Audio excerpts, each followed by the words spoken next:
โดยตอนนี้ก็มาฮอด3 โมงแล้ว มีแต่ว่าน้องก็สิเอาเงินให้เพิ่นเลย นับเบิ่งดู$50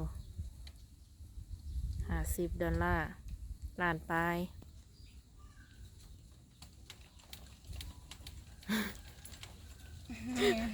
นับคน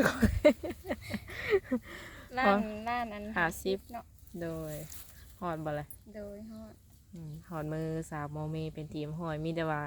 ทางน้องก็สิแอดเฟซแอดหยังแล้วก็